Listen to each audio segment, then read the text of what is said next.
Hey, welcome back to this series on the PreSonus Studio Live Series 3 mixers. Today we're going to be taking a look at the mixes, or flex mixes, this console has to offer.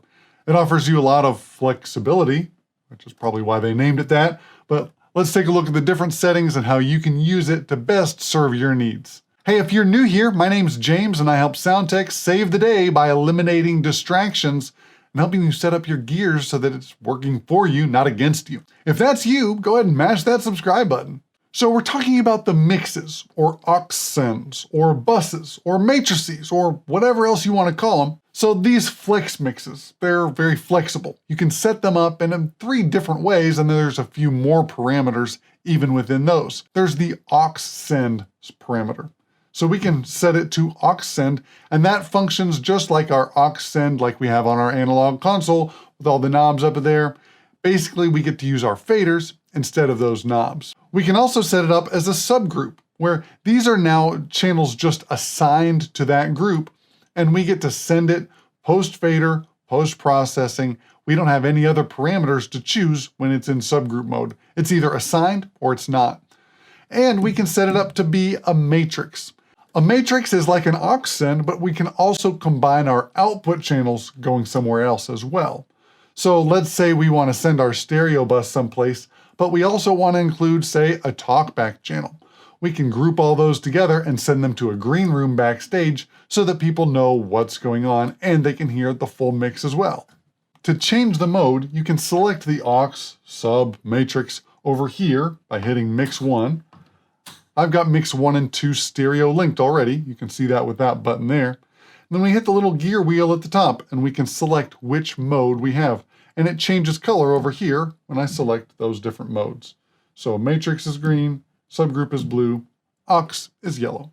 From here, we can select whether it's pre or post fader. Basically, when I'm on the main mix, do my fader adjustments here affect the level going to that aux send? In pre mode, the fader adjustments here don't affect it. In post, it does affect it by the amount that this is away from unity or 0. So if I've got my aux send for my snare drum set at unity gain, and then my channel fader is down at -10, that's like I took the level going to that aux send and I turned it down by 10 dB as well. Now it has 2 options for pre-fader sends.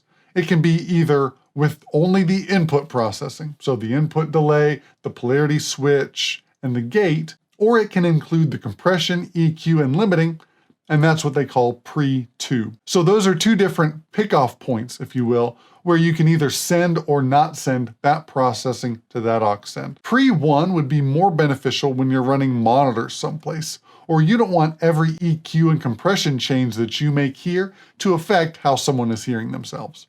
Now when we select our mix, the faders show up, and this is our balance of what's being sent to that mix. Over on the right side, if you've got the 32 or 64 channel version, you can also send your aux inputs over there, which could be handy for a talkback or the tape return if you're needing the house music or media feed to be sent to the monitors as well. That can be helpful also. What changes when you go to matrix mode from aux mode is you hit matrix, and now we have our output channels first. So we can see all our aux channels here. We can see our subgroups in our main mix. We can send a combination of any of these to this matrix now. You notice that 1 and 2 aren't there, so that we can't send it back to itself. That would create a feedback loop, make a loud, noisy mess, and you would probably get fired. So don't do that. They just helped you not do that. In addition, you can also send the input channels over there. So if you hit previous and next over here, you can scroll down and be able to see, oh, I guess you have to do it over here. You can scroll over so that all the rest of your input channels and effects returns and things like that can show up going to that matrix. So on a matrix on this console, you can send your output channels, but you can also add in input channels as well. That's a huge benefit for being able to work all this together. So on our matrix, we can also have them assigned pre-1, pre-2, and post-fader. That's really helpful. Where things change a little bit is when we set up a subgroup. Now a subgroup, you hit the button and nothing shows up on the channel faders. So you can't adjust the level going to a subgroup. All you can do is assign something to the subgroup, and then it becomes post-fader and post-processing. They've decided that for you. So on your main mix, you're going to have to decide what channels need to go to that subgroup. Let's pretend that we're doing our drums. So we select our drum and we hit the subgroup button. Now we can hit sub 1 and 2. Now these drums are being assigned to that subgroup. So we've got all these assigned to the subgroup. Let me hit play real quick.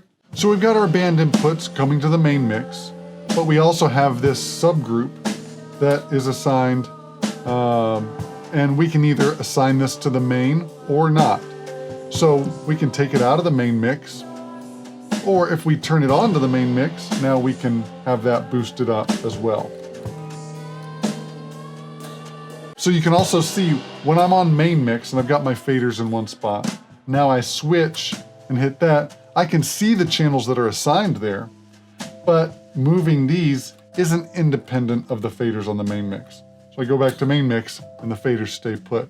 It doesn't actually change or have it any different. It's just a straight connection assigned over there, as if you were assigning a button on old analog console, assigning it to that subgroup.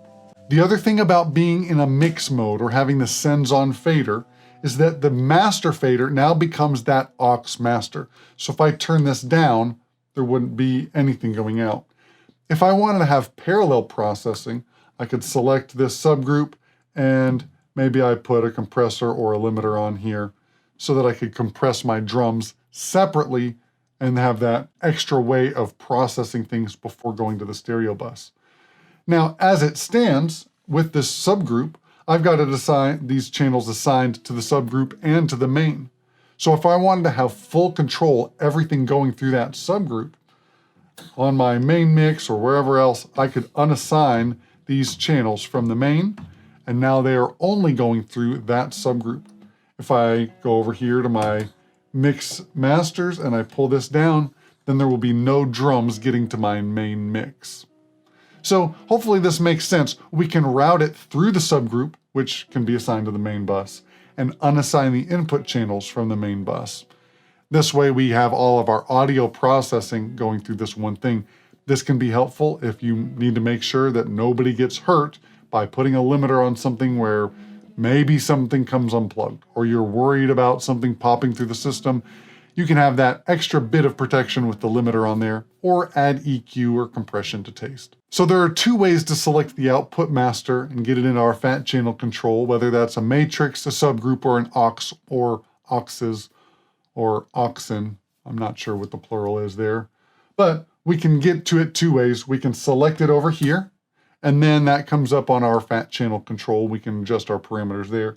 If we don't want to switch to our sends on fader mode, we can come over here to the Mix Effects Master, and we can select it from this side as well.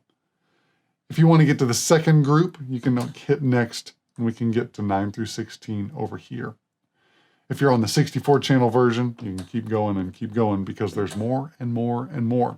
That console has a lot of sends available. So those are a few ways that you can get around to select your output master for these flex mixes. That's it for this video. If you have any questions, go ahead and drop them down in the comments below. I love to read all of them. If you have any suggestions for future videos, drop those down there too. So make sure that you're not missing anything and checking all the boxes.